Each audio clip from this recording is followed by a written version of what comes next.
સઘન જનજાગૃતિ અભિયાન। પ્રધાનમંત્રી શ્રી નરેન્દ્ર મોદી દ્વારા 17 સપ્ટેમ્બર 2025ના રોજ મધ્યપ્રદેશના ધાર ખાતેથી રાષ્ટ્રવ્યાપી સ્વસ્થ નારી સશક્ત પરિવાર અભિયાન અને પોષણ માસનો પ્રારંભ કરવામાં આવ્યો છે। ત્યારે કચ્છને કુપોષણ મુક્ત કરવામાં જિલ્લામાં ICDS હેઠળ વિવિધ સક્રિય કામગીરી કરવામાં આવી રહી છે। કચ્છ જિલ્લામાં સ્વસ્થ બાળક અને માતાના સ્વાસ્થ્ય માટે પૂરક પોષણ યોજના અંતર્ગત સઘન જનજાગૃતિ અભિયાન હેઠળ હાથ ધરવામાં આવ્યું હતું। આ કાર્યક્રમનો મુખ્ય ઉદ્દેશ્ય આંગણવાડી કેન્દ્રો દ્વારા ટેક હોમ રાશન વિનામૂલ્યે પૂરું પાડવામાં આવ્યું છે, જેમાં લાભાર્થીઓની દૈનિક પોષણની જરૂરિયાતના 1/3 ભાગનું પોષણ પૂરું પાડવામાં આવે છે।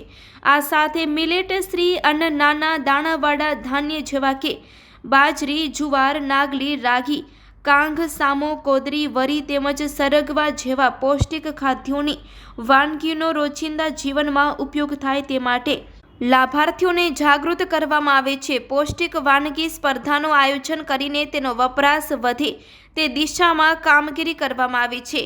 સેજા કક્ષાએ પોષણ ઉત્સવ કાર્યક્રમો યોજવામાં આવ્યા છે, જેમાં દરેક સેજામાં અંદાજિત 200 થી 250 જેટલા લોકોએ લાભ લીધો છે। લાભાર્થીઓને પોષણનું મહત્વ અને તેના દૈનિક જીવન પર થતી સકારાત્મક અસરો વિશે માહિતગાર કરવામાં આવ્યા છે। આ સાથે પોષણ ઉત્સવ અંતર્ગત શ્રી મિલેટ જાડા ધાન્ય અને THRના ઉપયોગથી વાનગી નિદર્શન, પ્રદર્શન અને હરીફાઈ જેવા વિવિધ કાર્યક્રમોનું આયોજન કરવામાં આવ્યું હતું, જેમાં સ્થાનિક સમુદાયો, માતાઓ, બાળકો અને કિશોરીઓએ ઉત્સાહભેર ભાગ લીધો હતો। આ કાર્યક્રમ અંતર્ગત સ્પર્ધામાં ભાગ લેનાર વિજેતાને પ્રમાણપત્રથી પ્રોત્સાહિત કરવામાં આવ્યા હતા।